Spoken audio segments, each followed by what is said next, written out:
Morning Telangana welcome to TNews నేను సాయి మాధవి ఇక details చూద్దాం హైదరాబాద్ లో విషాదం చోటు చేసుకుంది జిమ్ లో వ్యాయామం చేస్తూ పోలీస్ కానిస్టేబుల్ అక్కడికక్కడే మృతి చెందాడు ఆసిఫ్ నగర్ పోలీస్ స్టేషన్ లో కానిస్టేబుల్ గా విధులు నిర్వహిస్తున్న విశాల్ ప్రతిరోజు జిమ్ లో వ్యాయామం చేస్తాడు రోజువారీలాగే వ్యాయామం చేస్తున్న విశాల్ గుండెపోటుతో అక్కడే పడిపోయాడు హాస్పిటల్ తీసుకెళ్లినా అప్పటికే చనిపోయినట్లు వైద్యులు ధృవీకరించారు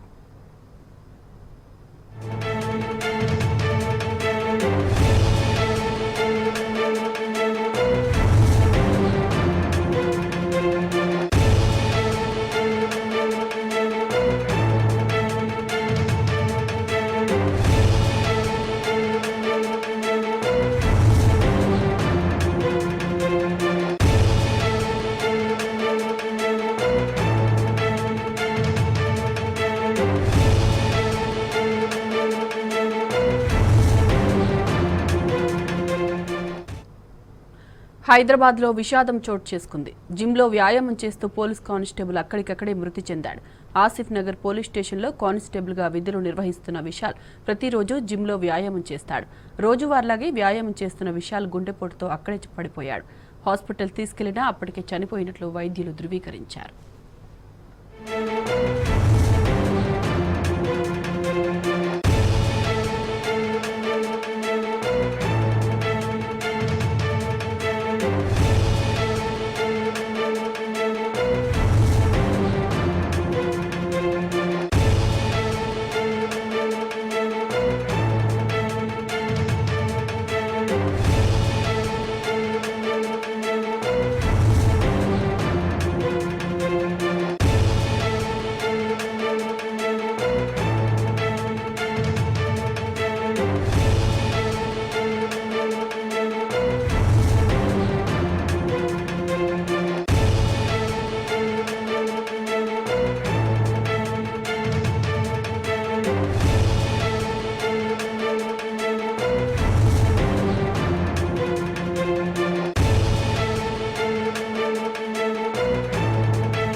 విశ్వనగరంగా ఎదుగుతున్న హైదరాబాద్ మరో ప్రతిష్టాత్మక సదస్సుకు వేదికైంది నేటి నుంచి 3 రోజుల పాటు జరగనున్న బయో ఏషియా సదస్సును మంత్రి KTR ప్రారంభించనున్నారు హెల్త్ లైఫ్ సైన్సెస్ రంగాల్లో ప్రపంచం ఎదుర్కొంటున్న కొత్త సవాళ్లకు పరిష్కారాలు కనుగొనే దిశగా సదస్సులో చర్చలు జరపనున్నారు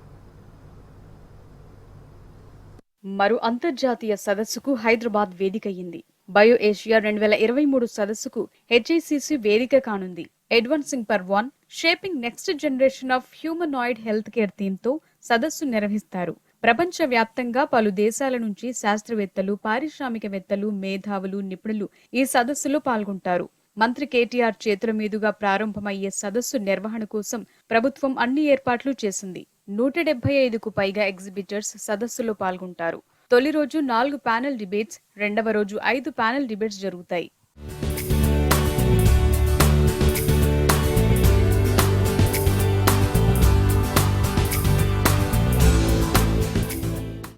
లైఫ్ సైన్సెస్ రంగానికి దిక్సూచిగా భావించే ఈ సదస్సులు వైద్యం లైఫ్ సైన్సెస్ రంగాల్లో ప్రపంచం ఎదుర్కొంటున్న కొత్త సవాళ్లకు కొత్త పరిష్కారాలు కనుగొనే దిశగా చర్చలు జరపనున్నారు గతేడాది నిర్వహించిన బయో ఏషియా సదస్సుకు 55 దేశాల నుంచి 2500 మంది ప్రతినిధులు హాజరయ్యారు నిరుడు సదస్సుకు స్విట్జర్లాండ్ భాగస్వామిగా వ్యవహరించింది ఈ ఏడాది భాగస్వామ్య దేశంగా బ్రిటన్ అంతర్జాతీయ స్థాయిలో ప్రాంతీయ భాగస్వామిగా బెల్జియంలోని ఫ్లాండర్స్ వ్యవహరించనున్నాయి సదస్సులో భాగంగా కాన్ఫరెన్స్లు ఎగ్జిబిషన్లు business partner meeting breakfast and lunch meetings ఉంటాయి ఈసారి యాపిల్ సంస్థ ప్రతినిధులు మొదటిసారిగా పాల్గొంటున్నారు.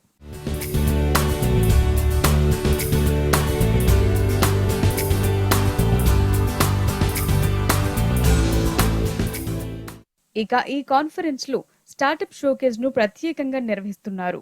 ఇందుకోసం ఇన్నోవేటివ్ జోన్ ఏర్పాటు చేశారు. దీనిలో పార్టిసిపేట్ చేసేందుకు 400కు పైగా నామినేషన్లు వచ్చాయని, వాటిలో 75 స్టార్టప్లను ఎంపిక చేశామని అధికారులు తెలిపారు. వీరి ప్రదర్శనలను న్యాయ నిర్ణేతలు పరిశీలించి అందులో నుంచి 5 బెస్ట్ స్టార్టప్లను ఎంపిక చేసి బహుమతులు అందిస్తారు.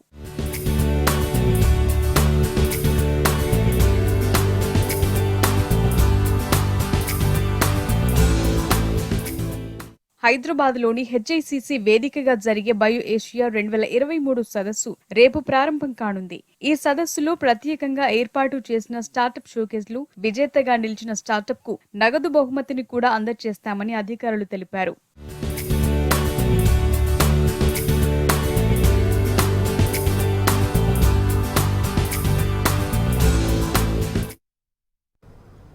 జయశంకర్ భూపాలపల్లి జిల్లాలో మంత్రి కేటీఆర్ టూర్ గ్రాండ్ సక్సెస్ అయింది. జిల్లా వ్యాప్తంగా పలు అభివృద్ధి కార్యక్రమాల శంకుస్థాపనలు, ప్రారంభోత్సవాలు చేశారు కేటీఆర్. అనంతరం బీఆర్ అంబేద్కర్ స్టేడియంలో నిర్వహించిన సభకు అనూహ్యమైన స్పందన లభించింది. ప్రజలు వేలాదిగా తరలివచ్చి బీఆర్ఎస్ సభను సక్సెస్ చేశారు. ప్రతిపక్ష పార్టీల నేతలు వచ్చి ఎన్ని కుయుక్తులు పన్నినా తాము గులాబీ పార్టీ వెంటే ఉంటామని జనం స్పష్టం చేశారు.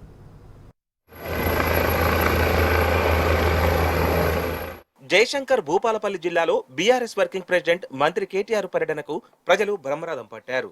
జిల్లాలో విస్తృతంగా పర్యటించిన ఆయనకు అడుగడుగునా జనాలు నీరాజనాలు పలికారు. జై కేటీఆర్, జై బీఆర్ఎస్ నినాదాలతో హోరెత్తించారు. తమ అభిమాన నేతను చూసి సంబరపడ్డారు. కేటీఆర్ రాక సందర్భంగా జిల్లా మొత్తం గులాబీ వనాన్ని తలపించింది. ఎక్కడ చూసినా స్వాగత తోరణాలు, ఫ్లెక్సీలే దర్శనమిచ్చాయి. యువనేత కేటీఆర్ పై ప్రజలకున్న అభిమానానికి అద్దం పట్టాయి.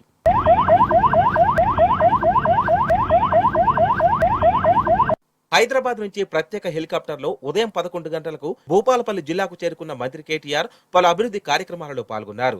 ఈ పర్యటనలో కేటీఆర్ తో పాటు మంత్రులు జగదీష్ రెడ్డి, ఎర్రబెల్లి దయాకర్ రావు, సత్యవతి రాథోడ్, ఎంపీ దయాకర్, ఎమ్మెల్యే గండ్ర వెంకటరమణారెడ్డి, ఎమ్మెల్సీలు మధుసూదనాచారి, పోచంపల్లి శ్రీనివాసరెడ్డి, బండప్రకాష్, జడ్పీ చైర్పర్సన్ గండ్ర జ్యోతి, ఇతర ప్రజాప్రతినిధులు, బీఆర్ఎస్ సీనియర్ నేతలు పాల్గొన్నారు. ములుగు ఘనపూర్లో నూతనంగా నిర్మించిన తహసీల్దార్ కార్యాలయాన్ని మంత్రి కేటీఆర్ ప్రారంభించారు. తహసీల్దార్ను కుర్చీలో కూర్చోబెట్టి శుభాకాంక్షలు తెలిపారు. అనంతరం గాంధీనగర్ క్రాస్ వద్ద నిర్మించిన మహాత్మా జ్యోతిబాపులే గురుకుల పాఠశాల హాస్టల్ను ప్రారంభించారు. ఈ సందర్భంగా హాస్టల్ ఆవరణలో మొక్కలు నాటారు. మంత్రి కేటీఆర్ తో మాట్లాడేందుకు విద్యార్థులు ఆసక్తి చూపించారు.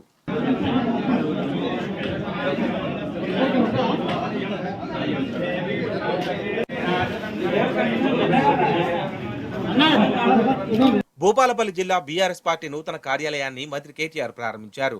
జిల్లా పార్టీ అధ్యక్షులు గండ్ర జ్యోతిని కుర్చీలో కూర్చోబెట్టి అభినందించారు. అనంతరం Singareni quarters, R&B guest house, వికలాంగుల భవనంతో పాటు వెలిశాలలో నిర్మించిన డబుల్ బెడ్రూమ్ ఇండ్లను మంత్రి ప్రారంభించారు. సుభాష్ కాలనీలో mini stadium, street vendor shops, జిల్లా గ్రంథాలయ భవనానికి శంకుస్థాపన చేశారు. భోజన విరామం అనంతరం స్థానిక అంబేద్కర్ స్టేడియంలో నిర్వహించిన బహిరంగ సభలో మంత్రి కేటీఆర్ పాల్గొన్నారు. మంత్రి కేటీఆర్ ప్రసంగాన్ని వినేందుకు బీఆర్ఎస్ శ్రేణులు, ప్రజలు భారీగా తరలివచ్చారు. జై కేటీఆర్, జై తెలంగాణ నినాదాలతో హోరెత్తించారు. ఇక ఈ సభ వేదికగా ప్రతిపక్ష పార్టీలకు గట్టి కౌంటర్ ఇచ్చారు మంత్రి కేటీఆర్. గడిచిన 75 ఏళ్లలో కాంగ్రెస్ కు 10 ఛాన్సులు ఇస్తే ప్రజలకు చేసిందేమీ లేదని విమర్శించారు. కాంగ్రెస్, బీజేపీ నేతల పిచ్చి ప్రేలాపనలను ప్రజలు పట్టించుకోవాల్సిన అవసరం లేదన్నారు. కాంగ్రెస్, బీజేపీపై నిప్పులు చెరిగారు మంత్రి కేటీఆర్. 5 దశాబ్దాల పాటు అధికారంలో ఉన్న కాంగ్రెస్ తెలంగాణకు, దేశానికి చేసిందేమీ లేదని దుయ్యబట్టారు. ప్రధాని మోదీ తెలంగాణపై కక్షగట్టారని నిప్పులు చెరిగారు. ఒకవైపు ధరలన్నీ ఆకాశాన్ని అంటుతుంటే కిషన్ రెడ్డి, బండి సంజయ్ మాత్రం మోదీని వెనుకేసుకొస్తున్నారని ఆగ్రహం వ్యక్తం చేశారు. కేంద్రం నుంచి తెలంగాణకు ప్రశంసలే తప్ప పైసలు రావని చురకలంటించారు.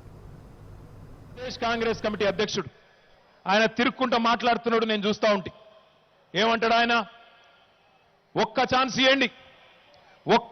ఇవ్వండి కాంగ్రెస్ కు అని అడుక్కుంటున్నాడు. నేను ఆయన గుర్తు చేస్తా ఉన్నా, మీ అందరికి కూడా గుర్తు చేస్తా ఉన్నా. 75 ఏళ్లలో కాంగ్రెస్ పార్టీకి ఒక్క ఛాన్స్ కాదు, 10 ఛాన్సులు ఇచ్చినాం మనం. 50 ఏళ్ల పాటు ఈ రాష్ట్రాన్ని పరిపాలించింది, దేశాన్ని కూడా పరిపాలించింది కాంగ్రెస్ పార్టీ.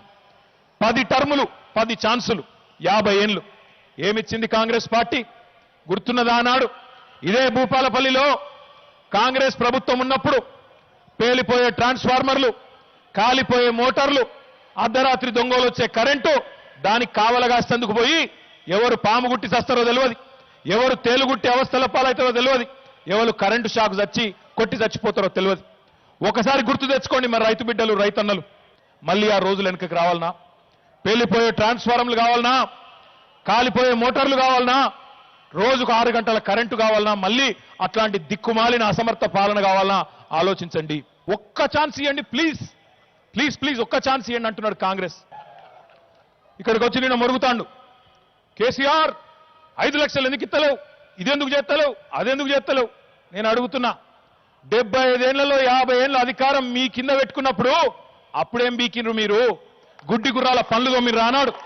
అప్పుడు ఎందుకు లేదు మీకు సోయి? ఆనాడు భూపాలపల్లి జిల్లాను జిల్లా చేయాలన్న సోయి ఎందుకు లేదు? భూపాలపల్లికి ఒక మెడికల్ కాలేజ్ ఇవ్వాలన్న సోయి ఎందుకు లేదు? ఇవాళొచ్చి పెద్ద నీలుగుడు మాట్లాడు కాదు. ఎక్కడ పోయింది ఆనాడు సోయి? రైతు బంధు ఇవ్వాలన్న సోయి ఆనాడు ఎందుకు లేదు? ఇంటింటికి నీళ్లు ఇవ్వాలన్న సోయి ఎందుకు లేదు? రైతు బీమా పెట్టాలన్న సోయి ఎందుకు లేదు? కరెంటు సక్కగిచ్చే తెలివి ఎందుకు లేదు? ఇవాళొచ్చి మాట్లాడు కాదు, ఇవాళొచ్చి మొరుగుడు కాదు. శాతనైతే 10 సార్లు అవకాశం ఇచ్చినప్పుడు ఏం పీకినరో నువ్వు నీ పార్టీ ప్రజలకు చెప్పు. అంతేగాని ఇవాళొచ్చి పిచ్చి కుక్కలాగా మొరుగుడు, నోటికొచ్చినట్టు వాగుడు, ఇది ఎక్కడి నీతి? అయినా నేను ఒకటే అడుగుతా ఉన్నా, ఆలోచించమని కోరుతా ఉన్నా. ప్రజల మనసు గెలవాలంటే, అధికారంలోకి రావాలంటే ఏం చేసినామో చెప్పాలి, ఏం చేస్తామో చెప్పాలి. ఆశావాహమైన భవిష్యత్తు వైపు చూపెట్టి ఓటు అడగాలి దమ్ముంటే. ఒక శత్రు దేశం మీద కక్ష కట్టినట్టు ప్రధానమంత్రి నరేంద్ర మోడీ భారతీయ జనతా పార్టీ మాటలతో ఇతర వేట కుక్కల లాంటి సంస్థలతో దాడి చేసే ప్రయత్నం చేస్తూ ఉన్నాయి. ఒకసారి ఆలోచన చేయండి, ఎన్ని మాటలు చెప్పిండు నరేంద్ర మోడీ. 2014లో అధికారంలోకి వచ్చేటప్పుడు, అధికారంలోకి రావడానికి ఎన్ని మాటలు బొంకిండో ఒక్కసారి యాద్ చేసుకోండి. ఏమన్నాడు అన్నాడు? మిత్రో, భాइयों बहनों, आप सभी लोग जन धन खाता खोलो, मैं धन धन 15 लाख देता हूं అన్నాడా లేదా? వచ్చినాయా ఎవరికైనా 15 లాక్? ఎవరికైనా వచ్చినాయా? భూపాలపల్లిలో 15 లాక్ ఏడవైనా ఎరికైనా 15 లాక్ మొత్తం ఎవరి ఖాతాలకు పోయినాయి? ఎవరి ఖాతాలో పడ్డాయి? మొత్తం పోయి ఒకని ఖాతాలో పడ్డాయి. వాడేమో ప్రపంచంలో కుబేరుడు అయ్యిండు, మనకు మాత్రం చిప్ప మిగిలింది. ఒక్క మెడికల్ కాలేజ్ ఇయ్యాడు, ఒక్క నవోదయ విశ్వవిద్యాలయం ఇయ్యాడు, ఒక్క కొత్త ఐఐఎం ఇయ్యాడు, ఒక్క నేషనల్ ఇన్స్టిట్యూట్ ఆఫ్ డిజైన్ ఇయ్యాడు. చట్ట ప్రకారం రావాల్సిన కాజీపేట కోచ్ ఫ్యాక్టరీ ఇయ్యాడు, బయ్యార ముక్కు కర్మాగారం ఇయ్యాడు, ఏది ఇయ్యాడు. మిషన్ భగీరథకు పైసలు ఇవ్వమని చెప్పి మా దయాకర్ రావు గారు పోతే బాగా చేసిన దయాకర్ రావు అని జబ్బదడతారు కేంద్ర మంత్రులు, కానీ ఒక్క పైసా కూడా ఇయ్యరు. ప్రశంసలు ఉంటాయి తప్ప పైసలు రావు. ఇక ఇక్కడ 2-3 పిచ్చోళ్ళు తిరుగుతున్నారు బీజేపీ వాళ్ళు. ఒకడు అంటాడు, మోడీ గారు ధైర్యంగా కోవిడ్ వ్యాక్సిన్ కనిపెట్టిండు మోడీ గారు అని ఒకటి చెప్తాడు కేంద్ర మంత్రి కిషన్ రెడ్డి అని ఉన్నాడు ఆయన. మరి ఆయనకు మెదడు మోకాళ్ళల్లో ఉందో అరికాళ్ళల్లో ఉందో నాకైతే తెలియదు, కానీ మోడీ అట కరోనా వ్యాక్సిన్ కనిపెట్టిండట. ఇక ఏం చెప్పాలి వాళ్ళకు? ఇక ఇంకొక ఆయన ఉన్నాడు బండి సంజయ్ అని, ఆయన అంటాడు, ఆయనకు తెలిసినవి 2 పాపం. అన్నా ఇవాళ ఏం వారం అన్నా, ఇవాళ ఏం దేవుడు అన్నా, రేపేం వారం అన్నా, రేపేం దేవుడు అన్నా, గిద్దప్ప అని ఇంకోటి తెలియదు పాపం. మెదడులో కొద్దిగా సరుకు లేదు. ఒక్కటి మాత్రం పక్కా తెలుసు, ఏమంటాడు ఆయన? దేవుడన్నా నరేంద్ర మోడీ దేవుడట. దేవుడు నరేంద్ర మోడీ అంటాడు. ఎవనికి దేవుడు? నీకు దేవుడా? అదానిగానికి దేవుడా? ఎవనికి దేవుడు? ఎందుకు దేవుడు? ఇక్కడ వచ్చిన మా తమ్ముళ్ళు ఆలోచన చేయాలా. 70 రూపాయలున్న పెట్రోల్ను 115 రూపాయలు చేసినందుకు మా తమ్ముళ్ళందరికీ దేవుడా? ఎవరికి దేవుడు? 400 రూపాయలున్న సిలిండర్ను 1200 రూపాయలు చేసినందుకు మా ఆడబిడ్డలకు దేవుడా? ఎవలకు దేవుడు? ఎందుకు దేవుడు? మా రైతులను 700 మందిని ఢిల్లీలో చలిలో ఎండలో వానలో సావగొట్టి 700 మంది ప్రాణాలు తీసినందుకు రైతులకు దేవుడా? ఎవనికి దేవుడు నరేంద్ర మోడీ? ఈ దేశంలో ఎన్నడూ లేనంత ద్రవ్యోల్బణం, 30 ఏళ్లలో ఎన్నడూ లేనంత ద్రవ్యోల్బణం, 45 ఏళ్లలో ఎన్నడూ లేనంత నిరుద్యోగం తెచ్చి రూపాయిని ఈరోజు పాతాళానికి తీసుకుపోయి అప్పుల్లో భారతదేశాన్ని ఆకాశంలో పెట్టినందుకు దేవుడా? దేనికి? ఎవనికి దేవుడు? దేనికి దేవుడు నరేంద్ర మోడీ? ఇది చెప్పమంటే చెప్పడు. ఇవాళ భారతదేశం యొక్క గౌరవాన్ని ప్రపంచం దృష్టిలోనే తగ్గే విధంగా దౌర్భాగ్యంగా వ్యవహరిస్తున్న ఒక అసమర్థ ప్రధానమంత్రిని బలవంతంగా ఆయనను విశ్వగురు అనుకుంటా రుద్దుకుంటా ఢిల్లీలో నోడు ఫేకుడు, ఇక్కడ నోడు జోకుడు. తెలంగాణలో జరుగుతున్న అభివృద్ధి సంక్షేమ కార్యక్రమాలు దేశంలో ఎక్కడా జరగడం లేదని మంత్రి కేటీఆర్ అన్నారు. అన్ని వర్గాల ప్రజలను కడుపులో పెట్టుకుని కాపాడుకుంటున్నామని స్పష్టం చేశారు. తెలంగాణ ప్రజలంతా బరాబర్ కేసీఆర్ కుటుంబ సభ్యులనని కుండబద్దలు కొట్టారు. సీఎం కేసీఆర్ నాయకత్వంలో పచ్చగా ఉన్న తెలంగాణను పిచ్చోళ్ల చేతిలో పెట్టొద్దని విజ్ఞప్తి చేశారు. భారతదేశానికి స్వాతంత్రం వచ్చి సరిగ్గా మొన్న 15 ఆగస్టుకు 75 ఏళ్లు నిండింది. ఎంతో మంది ప్రధానమంత్రులు, ఎంతో మంది ముఖ్యమంత్రులు దాదాపు భారతదేశంలోని 28 రాష్ట్రాల్లో పనిచేస్తూ వచ్చినారు. కానీ ఒక్క మాట దయచేసి ఆలోచన చేయండి. తెలంగాణలో జరుగుతున్న అభివృద్ధి కార్యక్రమాలు, తెలంగాణ రాష్ట్రంలో జరుగుతున్న సంక్షేమ కార్యక్రమాలు భారతదేశంలోని ఏ రాష్ట్రంలోనైనా అమలు జరుగుతున్నాయా? ఒక్కసారి ఆలోచన చేయమని చెప్పి నేను కోరుతా ఉన్నా. ఒకవేళ నిజంగా జరుగుతున్న మాట వాస్తవమైతే పక్క రాష్ట్రంలో ఉండే ప్రజలు మన రాష్ట్రంలో కలవాలని ఎందుకు తాహతాలాడుతున్నారో కూడా ఆలోచించమని చెప్పి నేను కోరుతా ఉన్నా. ప్రజలకు మంచి చేసే ప్రభుత్వం, ప్రజలకు మేలు చేసే ప్రభుత్వం రైతు బీమా ఇస్తుంది, రైతుకు వ్యవసాయం చేసుకునే ధీమాను కల్పిస్తుంది, 24 గంటల కరెంట్ ఇస్తుంది. అంటే ఎక్కడికి వెళ్ళి తెలంగాణ ఎక్కడికి వచ్చింది, పరిశ్రమలు ఎట్లా పెరుగుతున్నాయి, వ్యవసాయం ఎట్లా పెరుగుతున్నది, ఎట్లా ఇతర కార్యక్రమాలు జరుగుతున్నాయో దాన్ని బట్టి అంచనా వేయవచ్చు. నేను మిమ్మల్ని అందరినీ ఒకటే కోరుతా ఉన్నా, అందరినీ కడుపులో పెట్టుకొని చూసుకుంటా ఉన్నాం. దేశంలో కోల్ ఇండియా కూడా ఇస్తలేదు, ఇక్కడ మాత్రం సింగరేణి కార్మికులకు 30% బోనస్ ఇచ్చిన ఒకే ఒక్క ముఖ్యమంత్రి కేసీఆర్ గారు. సింగరేణి విషయంలో కూడా మీ అందరికీ బీఆర్ఎస్ పార్టీ తరఫున, తెలంగాణ ప్రభుత్వం తరఫున మా సింగరేణి కార్మిక సోదరులకు నేను ఒకటే మాటిస్తా ఉన్నా. ముఖ్యమంత్రి గారు ఇప్పటికే చెప్పినారు, శాసనసభలో చెప్పినారు, బయట కూడా చెప్పినారు, అవసరమైతే ఎంత దాకానన్న పోతాం, ఎక్కడితోనన్న కొట్లాడతాం, ఎవరితోనన్న కొట్లాడతాం, కానీ సింగరేణిని మాత్రం ఎట్టి పరిస్థితుల్లో ప్రైవేటు పరం కానీయం.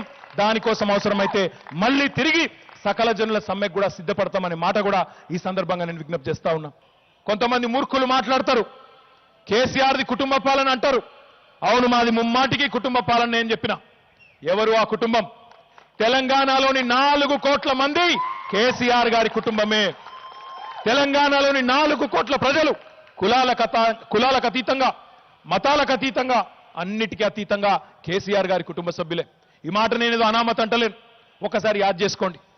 ఈ 9 ఏళ్ల పరిపాలనలో 65 లక్షల మంది రైతులకు 65,000 కోట్ల రూపాయలు రైతు బంధు టైం వచ్చిందంటే టింగు టింగు టింగు అనుకుంటా మీ సెల్ ఫోన్ మోగుతూ ఆ డబ్బులు పంపించిన పెద్దన్న మీ కేసీఆర్ కాదా? నెలకు 44 లక్షల మంది పెద్ద మనుషులకు, వితంతువులకు, ఒంటరి మహిళలకు, బోధకాలు ఉన్నోళ్లకు, నేతన్నలకు, గీతన్నలకు 2,000 రూపాయల పెన్షన్లు, దివ్యాంగులకు 3,000 రూపాయల పెన్షన్లు మీ ఖాతాల్లో వేస్తున్న మీ కుటుంబ సభ్యుడు కేసీఆర్ కాదా?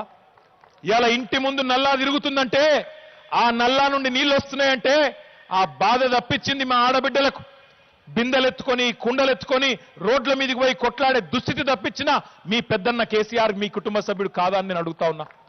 12 లక్షల మంది ఆడబిడ్డలకు కళ్యాణ లక్ష్మి, షాదీ ముబారక్ కింద దాదాపు 8,000 కోట్ల రూపాయలు ఖర్చు పెట్టి లగ్గం చేసిన మేనమామ కేసీఆర్ కాదా? మీ కుటుంబ సభ్యుడు కాదా? అందుకే నేను అంటున్నా, బరాబర్ 4 కోట్ల మంది తెలంగాణ బిడ్డలు కేసీఆర్ కుటుంబమే. ఇది వసుదైక కుటుంబం. మనకు కులం పిచ్చి లేదు, మతం పిచ్చి లేదు. ఒకడేమో ప్రగతి భవన్ వేల్చేస్తా అంటాడు, ఇక ఇంకో పిచ్చోడు ఉన్నాడు, వాడేమో సెక్రటేరియట్ ను వేల్చేస్తా అంటాడు. ఒకరితోనో ఒకటి పోటీ పడతా ఉన్నారు. దయచేసి నేను మిమ్మల్ని ఒకటే కోరుతా ఉన్నా, ఇప్పుడు భూపాలపల్లిలో ఎవడన్నా రోడ్డు మీద పిచ్చోడు తిరుగుతున్నాడు అనుకో, వాని చేయిలో రాయి ఉందనుకో, ఆ పిచ్చోని చేతులు రాయి ఉంటే అటు ఇటు పోయడానికి ఇబ్బంది అవుతుంది. ఆ పిచ్చోని చేతులు రాయి ఉంటే అటు ఇటు పోయడానికి ఇబ్బంది అవుతుంది. కానీ ఇసొంటి పిచ్చోళ్ళ చేతుల పార్టీలుంటే ప్రజాస్వామ్యంలో రాష్ట్రం మొత్తానికి నష్టమవుతుంది. పచ్చగా ఉన్న తెలంగాణను ఈ పిచ్చోళ్ళ చేతులు పెట్టద్దు. ఎట్టి పరిస్థితుల్లో వాళ్ళ పిచ్చి మాటలు నమ్మద్దు. ఇష్టం వచ్చినట్టు మాట్లాడతారు, నోటికి ఎంత వస్తుంట మాట్లాడతారు. నేను ఒక్క మాట దయచేసి ఇక్కడికి వచ్చిన మా ఆడబిడ్డలందరినీ ఆలోచించమని కోరుతా ఉన్నా. ఒక ఆయన పేరు తెలంగాణ కాంగ్రెస్ అధ్యక్షుడు, ఇంకొక ఆయనేమో తెలంగాణ బీజేపీ అధ్యక్షుడు. నేను ఒక్కటే అడుగుతున్నా, అసలు కేసీఆర్ లేకపోతే, తెలంగాణ రాష్ట్ర సమితి లేకపోతే అసలు తెలంగాణ వచ్చునా? జై తెలంగాణ అని కేసీఆర్ గారు గులాబీ జెండా తీసుకొని బయలుదేరకపోతే 2001లో తెలంగాణ అనేది వచ్చునా? ఆ తెలంగాణ రాకపోతే వీడెవడు వాడెవడు ఇద్దరిని ఎవడన్నా దేకునా వీళ్ళకు తెలంగాణ కాంగ్రెస్, తెలంగాణ బీజేపీ అనేది ఉంటుండేనా? గంజిల ఈగల్ లెక్క ఒక ఆయన కరీంనగర్ల కార్పొరేటరు, ఇంకొక ఆయన రోడ్లు పెట్టుకుని ఎక్కడెక్కడ తిరిగిందో నాకు తెలియదు. అక్కడెక్కడో తిరిగేటోళ్ళు ఇవాళ కేసీఆర్ గారి పుణ్యమా, మీ అందరి తెలంగాణ ప్రజల పోరాట ఫలితమా అని చెప్పి రాష్ట్రం వస్తే ఆ రాష్ట్రంలో ఒక దుకాణం పెట్టుకొని దానికి ఆయనో అధ్యక్షుడు, ఈయనో అధ్యక్షుడు. కానీ వాళ్ళు మాట్లాడే మాటలంటే చాలా గమ్మత్ అనిపిస్తుంది. సీఎం కేసీఆర్ ప్రతిష్టాత్మకంగా చేపట్టిన కంటి వెలుగు కార్యక్రమానికి అనూహ్య స్పందన లభిస్తోంది. 25 రోజుల్లోని 51 లక్షల మంది కంటి పరీక్షలు చేయించుకున్నారు. దాదాపు 9 లక్షల మందికి పైగా రీడింగ్ గ్లాసెస్ అందించినట్లు ఆరోగ్య శాఖ మంత్రి హరీష్ రావు తెలిపారు. కంటి వెలుగుతో ప్రజలకు ఆనంద బాష్పాలు వస్తుంటే ప్రతిపక్షాలకు కన్నీళ్లొస్తున్నాయని మంత్రి హరీష్ రావు అన్నారు. అంధత్వ నివారణ లక్ష్యంగా తెలంగాణ రాష్ట్ర ప్రభుత్వం కంటి వెలుగు కార్యక్రమాన్ని ప్రారంభించడం జరిగింది. నేటితో 50 లక్షల మేర లబ్ధిదారులు ఈ కార్యక్రమంలో కంటి పరీక్షలు చేయించుకున్నటువంటి పరిస్థితి కూడా మనం చూస్తున్నాం. దాంతోపాటుగా మాతా శిశు సంరక్షణకు సంబంధించి కూడా తెలంగాణ రాష్ట్ర ప్రభుత్వం పెద్దపీట వేసినటువంటి నేపథ్యంలో ఈ అంశాలన్నింటినీ కూడా మనకు వివరించడానికి health and family welfare commissioner Shweta Mohanty garu మనతో పాటు ఉన్నారు. వారితో మాట్లాడి మనం మరిన్ని వివరాలు తెలుసుకునే ప్రయత్నం చేద్దాం. మేడం చెప్పండి, తక్కువ వ్యవధిలోనే దాదాపుగా 50 లక్షల మంది వరకు కూడా కంటి పరీక్షలు చేయడం జరిగింది. దీని గురించి మీరు ఏమంటారు? బేసిక్లీ తక్కువ రోజుల్లో ఇవి అన్నీ చేయడం జరిగింది అంటే ఈ కంటి వెలుగు కార్యక్రమం చాలా మంచిగా ప్లాన్ చేయడం జరిగింది. మీ అందరికీ తెలుసుకి 2018లో దాదాపు 1,50,00,000 మందికి స్క్రీనింగ్ చేయడం జరిగింది. తో ఈసారి కూడా లాస్ట్ టైం చేసిన ఎక్స్పీరియన్స్లో ఇంకా గౌరవనీయులు సీఎం గారు ఇంకా మినిస్టర్ గారు ఇచ్చిన ఆదేశాలు ప్రకారంగా ప్లానింగ్ చేస్తూ ట్రైనింగ్ కూడా చాలా మంచిగా చేసి తర్వాత ఈ ప్రోగ్రామ్ స్టార్ట్ చేసిన వల్ల అంత తక్కువ రోజులో అంతమందికి స్క్రీనింగ్ చేయడం జరిగింది. మేడం, ప్రజల నుంచి ఎలా రెస్పాన్స్ ఉందంటారు? ప్రధానంగా వృద్ధుల నుంచి చిన్నపిల్లలు కావచ్చు, దాంతోపాటుగా పెద్దవాళ్ళు కూడా పెద్ద ఎత్తున చూపించుకుంటా ఉన్నారు. ఫర్దర్గా ఎలా జరగబోతుందంటారు ఈ కార్యక్రమం కూడా? రెస్పాన్స్ అయితే చాలా బాగుంది. మీరు కూడా చూస్తున్నారు, దాదాపు ప్రతి క్యాంప్లో 100 నుంచి 120 మంది రావడం జరుగుతుంది. వృద్ధాలు అయితే తప్పనిసరిగా వస్తున్నారు. They are definitely coming and there is a lot of utility for glasses. So therefore ఎవరికి రీడింగ్ గ్లాసెస్ అవసరం ఉంది వాళ్ళకి తెలుసు that the quality glasses are being given free of cost. So they are also approaching the camps. So response is very good from all age groups. And మేము ఈసారి చూస్తున్నాము that even greater than 40 years కాకుండా even less than 40 years youth కూడా చాలామంది వస్తున్నారు. So there is a lot of response and దీనికి అర్థం ఏంటంటే the screening is very good quality and secondly is the spectacles are also being given of very good quality. మాతా శిశు సంరక్షణకు సంబంధించి కూడా తెలంగాణ రాష్ట్ర ప్రభుత్వం పెద్దపీట వేస్తుంది. అటు ఇప్పటికే కేసీఆర్ కిట్ సూపర్ హిట్ అయినటువంటి నేపథ్యంలో న్యూట్రిషన్ కిట్ ఎలా రన్ అవుతుంది అంటారు? త్వరలో అన్ని జిల్లాలకు ప్రారంభించబోతున్నటువంటి నేపథ్యంలో న్యూట్రిషన్ కిట్ గురించి కొంచెం వివరిస్తారు. సో న్యూట్రీ కిట్ మాకు ఇప్పుడు తెలంగాణ రాష్ట్రంలో 9 జిల్లాలో ఎక్కడైనా ఎక్కువ అనీమియా, ఎక్కువ మాల్న్యూట్రిషన్ ప్రాబ్లం ఉంది అక్కడ ప్రారంభం చేయడం జరిగింది డిసెంబర్ నెలలో. ఇప్పుడు వరకు అయితే 1,24,000 మహిళలు లెక్క ప్రకారంగా ఇప్పుడు వరకు దాదాపు 50,000 న్యూట్రిషన్ కిట్స్ ఇవ్వడం జరిగింది. చాలా మంచి రెస్పాన్స్ ఉంది అండ్ త్వరలోనే పూర్తి రాష్ట్రంలో కూడా రోల్ అవుట్ చేయడం జరుగుతుంది. చివరిగా మీ దగ్గర నుంచి అటు హెల్త్ సెక్టర్ మీద ప్రజలకు మీరు ఎలాంటి సలహాలు ఇస్తారు? ఎలా ఉపయోగించుకోవాలంటారు గవర్నమెంట్ సర్వీసెస్ని? So basically what I will say is that గత 5-6 సంవత్సరం నుంచి నేను చూస్తున్నాను కి health facilities in Telangana have really improved. ముందు మేము ఏమైనా టెస్ట్ కూడా ఒక నార్మల్ టెస్ట్ చేయడానికి కూడా ఎక్కువ వరకు ప్రైవేట్కి వెళ్ళేవారు. ఇప్పుడు అయితే తెలంగాణ డయాగ్నోస్టిక్స్ ద్వారా డయాగ్నోస్టిక్స్ పైన amount saving, out of pocket expenditure saving చేయడం చాలా జరుగుతుంది. రెండవది ఆల్మోస్ట్ ప్రతి చోట medical officers, trained ANMs, staff nurses ప్రతి చోట ఉన్న వల్ల అక్కడ ఇంటి దగ్గర అంటే at your doorstep we are able to get good service. Plus మన మెడికల్ కాలేజెస్ వచ్చిన వల్ల సెకండ్లీ టీచింగ్ హాస్పిటల్స్, డిస్ట్రిక్ట్ హాస్పిటల్స్లో కూడా ఎక్కువ స్పెషలిస్ట్ రిక్రూట్ అయిన వల్ల బెటర్ మెడికేషన్స్, బెటర్ ఎక్విప్మెంట్ ఇచ్చిన వల్ల we are able to give fantastic services to people at completely free of cost.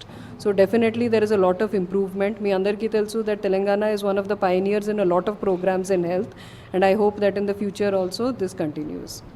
మొత్తం మీద కంటి వెలుగు కార్యక్రమానికి సంబంధించి కూడా ప్రజల నుంచి విశేష స్పందన ఉందని కూడా చెప్తా ఉన్నారు. దాంతోపాటుగా వైద్య ఆరోగ్య శాఖలో అనేక సంస్కరణలు తీసుకురావడంతో పాటుగా అటు వైద్య ఆరోగ్య శాఖపై ప్రజలకు నమ్మకం పెరిగిందని కూడా పెద్ద ఎత్తున ప్రజలు ఈ సర్వీసెస్ని వినియోగించుకుంటున్నారని కూడా చెప్తున్నారు. వీడియో జర్నలిస్ట్ అరవింద్తో వంశకృష్ణ, TNews, హైదరాబాద్. తెలంగాణలో కొలువుల జాతర కొనసాగుతోంది. ప్రభుత్వ ఉద్యోగాల భర్తీకి నోటిఫికేషన్లు ఒక్కొక్కటిగా వెలువడుతున్నాయి. ఇప్పటికే పలు శాఖల్లో ఖాళీలు నింపే ప్రక్రియ చేపట్టిన రాష్ట్ర ప్రభుత్వం ఇప్పుడు విద్యాశాఖలోని ఖాళీలను భర్తీ చేయడంపై దృష్టి పెట్టింది.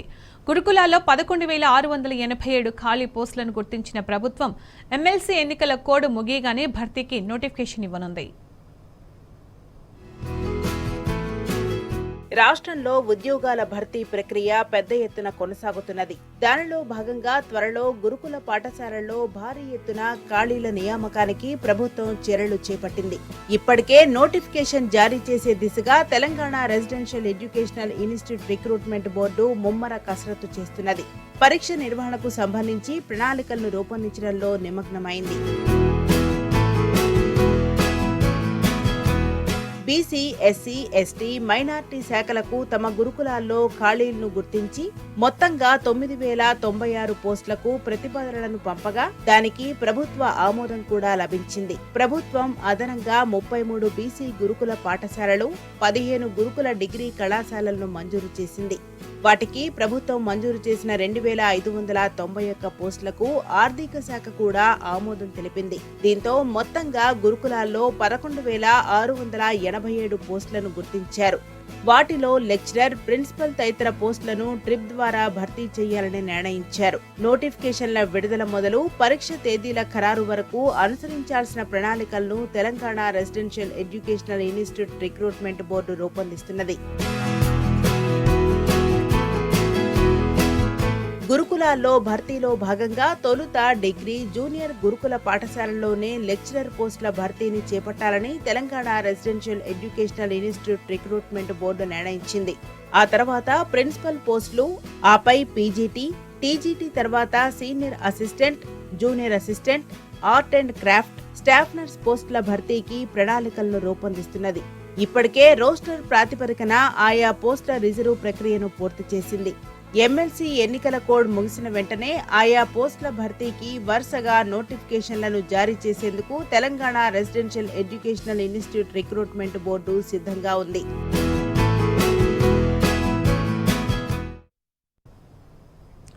కాళేశ్వరం ఆటోమేషన్ సత్ఫలితాలిస్తోంది. దీంతో ఈ విధానాన్ని అన్ని ప్రాజెక్టులకు విస్తరించాలని సర్కార్ నిర్ణయించింది.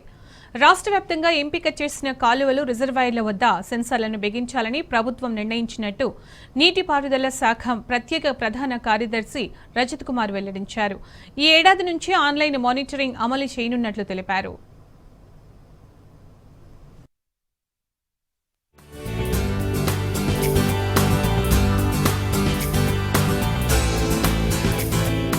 కాళేశ్వరం ప్రాజెక్టులో అమలు చేస్తున్న తెలంగాణ డెసిషన్ సపోర్ట్ సిస్టమ్ సత్ఫలితాలనిస్తోంది. దీంతో ఈ విధానాన్ని ఈ ఏడాదే రాష్ట్ర వ్యాప్తంగా విస్తరించాలని ప్రభుత్వం నిర్ణయించింది.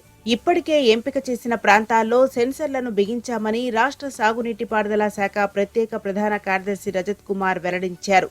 జలసౌధలో ఇరిగేషన్ శాఖ ఉన్నతాధికారులతో కలిసి వసార్ ల్యాబ్ కన్సల్టెన్సీ ప్రతినిధులతో ప్రత్యేకంగా సమావేశమయ్యారు. రాష్ట్ర వ్యాప్తంగా కృష్ణా, గోదావరి బేసిన్లోని ప్రాజెక్టులు, చెరువులన్నీ ఆటోమేషన్ చేసేందుకు చేపట్టిన టీఐడిఎస్ఎస్ పనుల పురోగతిని సమీక్షించారు.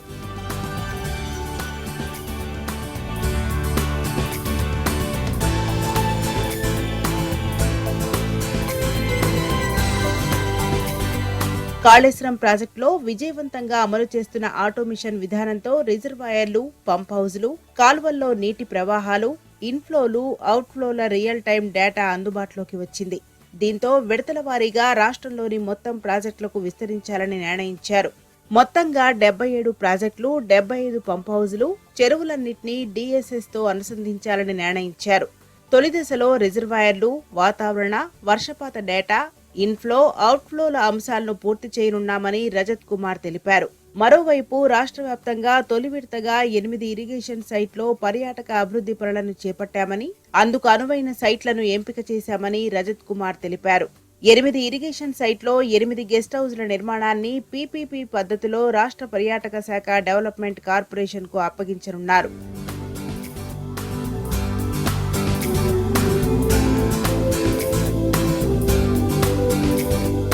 మొత్తంగా 22 గెస్ట్ హౌజ్లతో పాటు వాటి ల్యాండ్ పార్సిళ్లను ఖరారు చేసి టూరిజం శాఖకు ప్రతిపాదించారు. టీఎస్టీడీసీ బృందం ఆ సైట్లను ఇప్పటికే సందర్శించింది.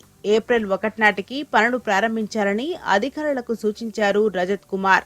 అంతర్రాష్ట్ర జల వివాదాలు, కాలువల ఆటోమేషన్ తదితర అంశాల సంబంధిత అధికారులతో రజత్ కుమార్ సమీక్షించారు. కాళేశ్వరం 3వ టీఎంసీపై సుప్రీంకోర్టు స్టే ఎత్తివేయటం, పాలమూరు రంగారెడ్డి ఎత్తిపోతల పథకానికి సంబంధించి తాగునీటి పనులకు అనుమతి లభించడంపై హర్షం వ్యక్తం చేశారు.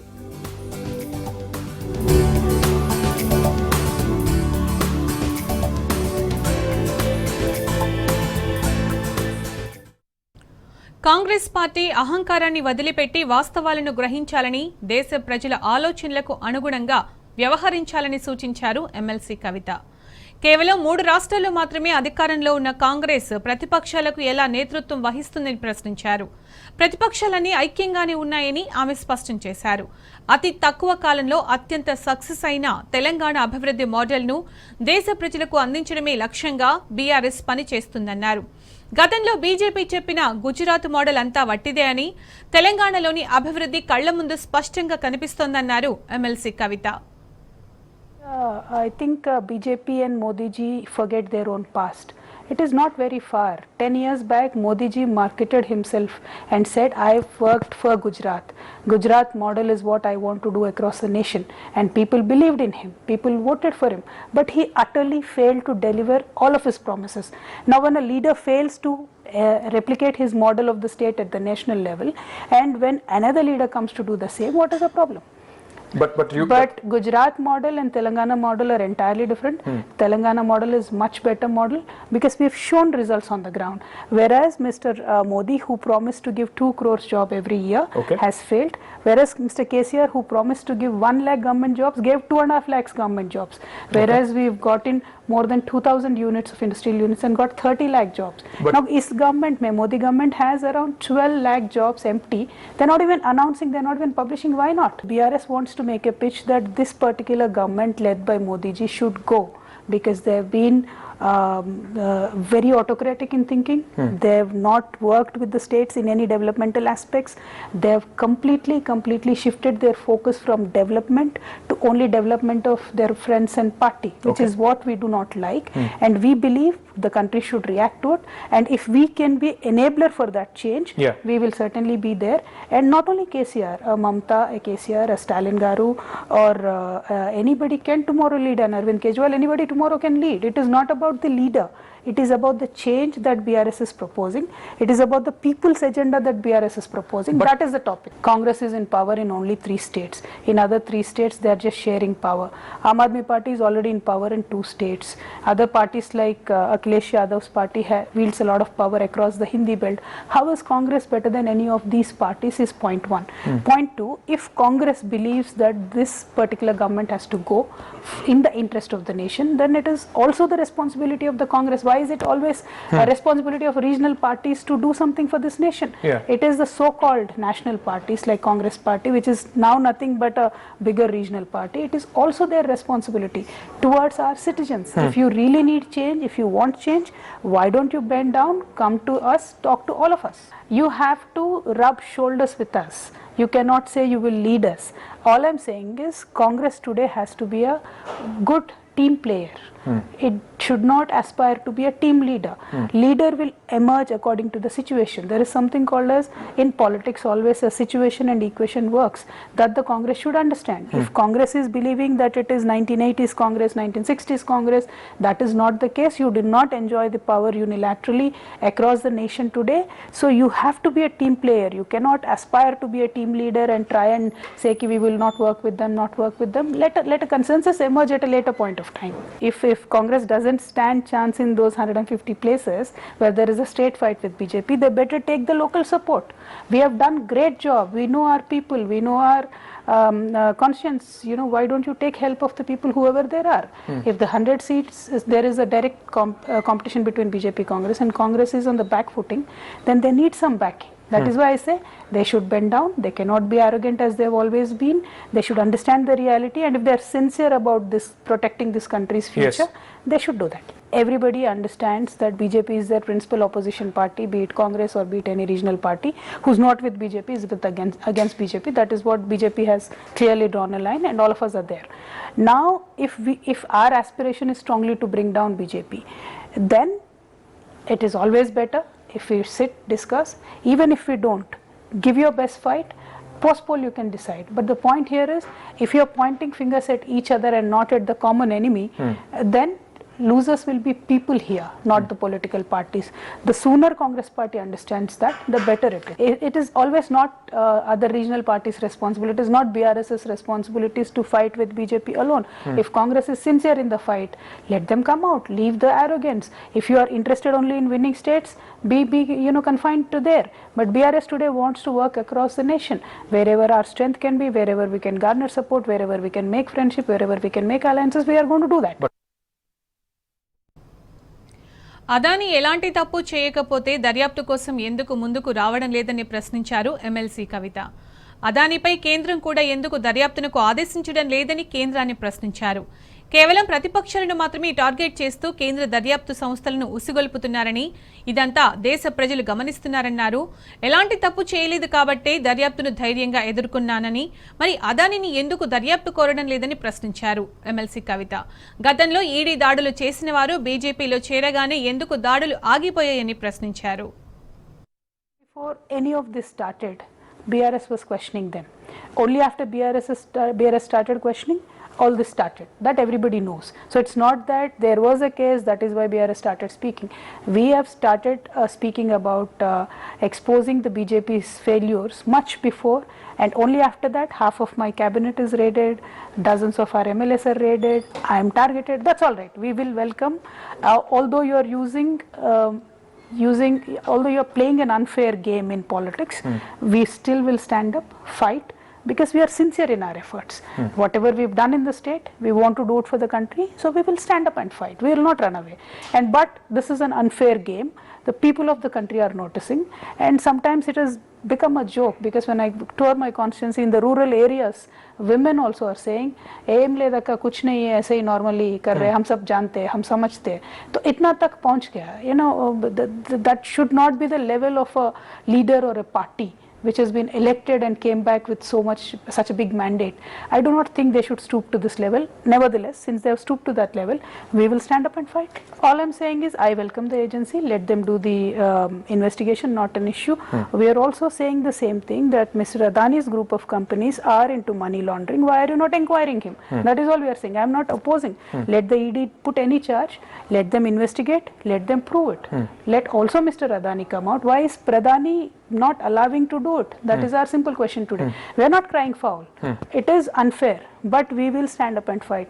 But why are not Prime Minister and his friends not coming out in open and welcoming the investigation? That is my simple question. Well, as I said, I am welcoming them. Whenever they want to question me, I'll certainly answer to them. I do not believe this should be answered on a public forum, because the matter is sub judice. As again I am saying, as you are questioning me, please do question Mr. Adani. Please do question BJP and friends of BJP. Why is there no BJP person raided by ED today? Why is it only opposition parties being raided? We are welcoming. I welcomed CBI with, like we've literally told our Karyakartas not to be there. We welcomed them. They had a very free run. They came, they went. We will do it tomorrow whenever any agency calls. Not an issue. If they think they can stop us with agencies, that's not going to happen, because we enjoy people's support. Today people see a spade as a spade. I'm sure the people will support us. What is ED doing about the cases on Himanta Bishwa? What is ED doing on the cases about Mr. Sindhya? What is ED doing about the cases that you put on your Punjab BJP leader? They all been raided, they all been questioned, and then they came to BJP. Then it becomes washing powder, Nirma and all is clean. Ganga mein dubo diye BJP mein join hue to. People who are resisting are being targeted, and this is no joke. Because if you continue this trend in this country, the free will of the people will not prevail.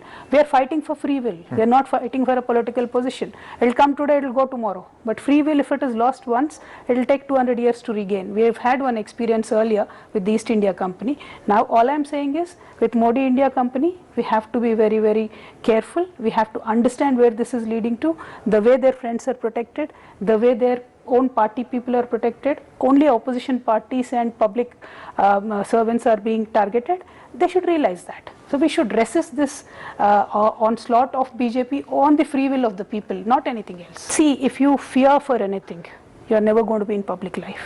I welcome. If I am proven guilty, if I am arrested, sure, why not? But I will still not stop speaking against Mr. Modi, because whatever he is trying to cover up, by shifting focus on opposition is not going to go down well in the history of this country. I could be arrested, I could be put in jail, I don't care. So will many other politicians be, which is all right. But end of the day, if I can defend one common man's right to speak freely, I will do it, not an issue. January 25th, 2023 has changed Modi's image across the nation. Modi ji's silence in Mr. Adani's case, today in every village, in every headquarter, in every block level, people are asking if he's not corrupt, why is he not speaking? So the image of my na khaunga, na khane dunga, mera ghar nahi hai, bacche nahi hai, sansar nahi hai, that will not be saleable anymore. Mr. Modi is seen now as a corrupt leader, and that will put him and his party down, and we will certainly work towards making sure that he is unseated out of the power.